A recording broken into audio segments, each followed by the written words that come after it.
ऐसा soft skill जो आपको सबको जोड़ने में सबसे अहम मदद देता है, और वो है टीम वर्क। टीम वर्क एक ऐसा बेहतरीन सॉफ्ट स्किल है कि आप इसको कहीं पे भी अप्लाई कर सकते हैं। आप इसको अननोन प्लेसेस पे भी अप्लाई कर सकते हैं। ये वो स्किल है कि जहां आप सफर में हैं, आप कोई किसी को जानता नहीं है, लेकिन आप टीम वर्क वहां पर भी डेवलप कर सकते हैं। आप अपने घर में कर सकते हैं, आपके भाई बहनों के साथ टीम वर्क हो सकता है, किसी भी टास्क को लेते हुए आपका टीम वर्क हो सकता है। टास्क नहीं भी है तो भी टीम वर्क आप कर सकते हैं। अब ये टीम वर्क जो बंदा इनिशिएट करता है वो अपने लिए समझे अपने साथ नेकी करता है। आपने दूसरों के साथ तो नेकियां सुनी होंगी ना कि किसी के साथ नेकी कर दो, अपने साथ नेकी करता है वो शख्स जो टीम वर्क शुरू करता है।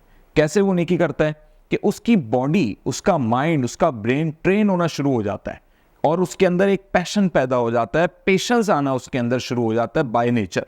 क्योंकि टीम वर्क के अंदर सबसे इंपॉर्टेंट चीज ये होता है कि आपने वर्क को समझाना पहले होता है, अपनी टीम को कन्विंस करना होता है, उसकी इंपॉर्टेंस बतानी होती है। फॉर एग्जाम्पल, 4 लोग एक कमरे में बंद हैं और कमरा बिल्कुल लॉक है और आग लग गई है। अब फौरन बहुत कम वक्त है और उस जगह से बाहर निकलना है, तो हर आदमी जाके इंडिविजुअल लॉक को तोड़ेगा, खोलेगा, दरवाजे को खींचेगा, तो शायद वो दरवाजा ना खुले क्योंकि वो दरवाजा लॉक है। लेकिन जहां टीम वर्क होगा, तो टीम वर्क होने से ये होगा कि चारों आदमी जब उस दरवाजे को खींचने के बजाय उल्टा उस पर पुश करेंगे, जोर लगाएंगे, तो वो दरवाजा टूट जाएगा, तो उन चारों की जान बच जाएगी। ये जो टीम वर्क होगा ये तब मुमकिन होगा जब इन 4 में से कोई एक लीडरशिप की अपनी क्वालिटी शो करेगा और बाकी 3 को कन्विंस करेगा। वरना होगा ये कि एक ही ऑर्गेनाइजेशन में काम करने वाले लोग उस दरवाजे को खींचते ही रहेंगे और हर शख्स अपनी इंडिविजुअल मेहनत लगाता रहेगा, लेकिन दरवाजा किसी के लिए नहीं खुलेगा।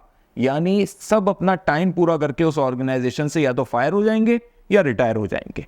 तो जब दरवाजा नहीं खुलेगा तो अपनी लाइफ में आगे नहीं बढ़ पाएंगे। यही वजह है कि आप किसी भी ऑफिस की लाइफ में जो लोग अपनी जिंदगियां गुजार देते हैं, तो आपको 1000 में से तकरीबन 1 या 2 लोग ऐसे मिलते हैं। अब मैं 1 और 2% भी नहीं कह रहा, बल्कि मैं 0.1% पे आ गया हूं।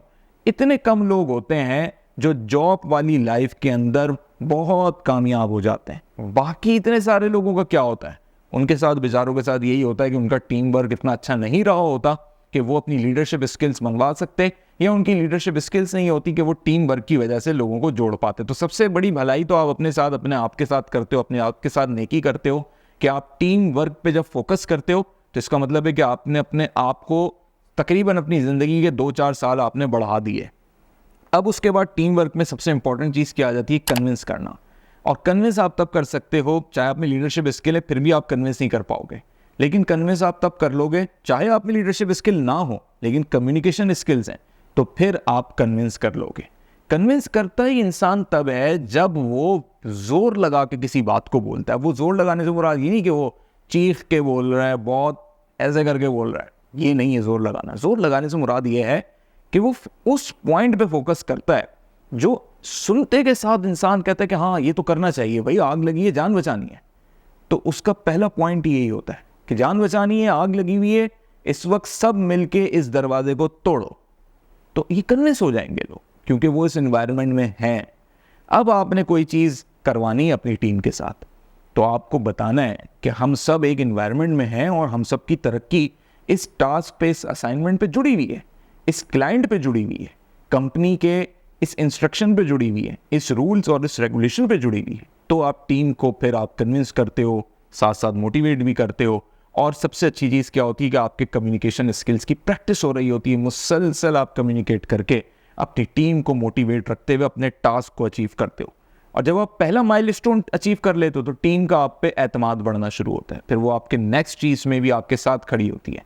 तो जहाँ मजबूत टीम होती है वहाँ सबसे अच्छा मैनेजर आपको मिलेगा। जहाँ मजबूत टीम होगी वहाँ पर आपको सबसे अच्छा CEO मिलेगा, क्योंकि उसने अपनी टीम को एज अ बॉस नहीं, एज अ लीडर लीड किया होगा।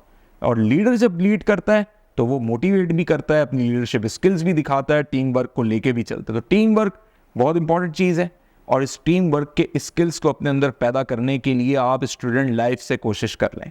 यूनिवर्सिटी में नहीं कर सकते, दोस्तों के साथ अपनी महफिल लगाते हैं तो उसमें बातों में आप टीम वर्क शुरू कर सकते हैं।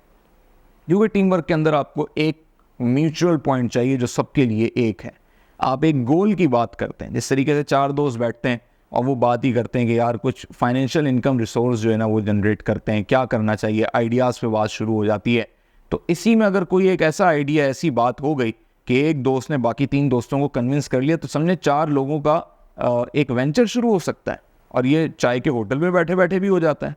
और कई ऐसी मिसालें मौजूद हैं। दराज की जो सबसे बड़ी मिसाल हमारे सामने है वो यही है कि ये 3 दोस्तों की कहानी है। अगर इसकी पूरी सक्सेस स्टोरी आप देखें, जिनका ये पूरा आइडिया था, जिन्होंने इस चीज़ को शुरू किया, आगे चल के उन्होंने एक अच्छा मुनाफा कमाने के बाद उसको बेच दिया, लेकिन उसको इनिशिएट करने वाले लोग भी एक टीम का पार्ट थे। तो इसी तरीके से आपका टीम वर्क, आप में से कोई एक लीडरशिप, और ये लीडरशिप स्किल्स भी माइग्रेट होते हैं कि अगर 4 लोगों की टीम है या 40 लोगों की टीम है तो हमेशा वो एक ही बंदा उसका लीडर नहीं रहेगा।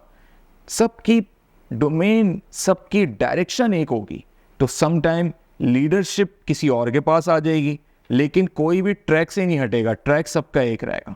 तो जब विजन होता है तो लोग एक्चुअली उस विजन के अकॉर्डिंग चल रहे होते हैं। तो टीम वर्क डेवलप करने के लिए विजन देना है, विजन देने के लिए आइडियोलॉजी होनी चाहिए, आइडियोलॉजी होने के लिए आपके अंदर लीडरशिप स्किल्स होने चाहिए, और फिर एक लीडर ही दूसरा लीडर तैयार करता है।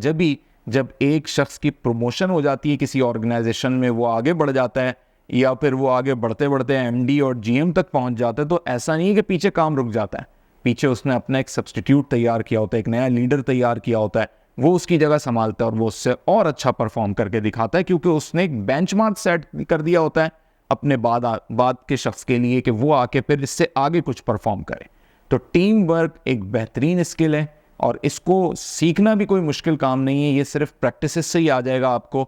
मुसलसल जहाँ पे ग्रुपिंग हो, जहाँ पे आपके साथ लोग बैठे हुए हों, चाहे आपका घर हो, रिश्तेदार हो, मोहल्लेदार हो, सबसे अच्छा आपको ये माहौल मिलता है आपकी यूनिवर्सिटी लाइफ के अंदर, क्योंकि यूनिवर्सिटी में आपकी क्लास के अंदर भी आपका ग्रुप होता है और आपके क्लास से बाहर भी मुख्तलिफ दोस्त आपकी यूनिवर्सिटी के कैंपस में बनते हैं।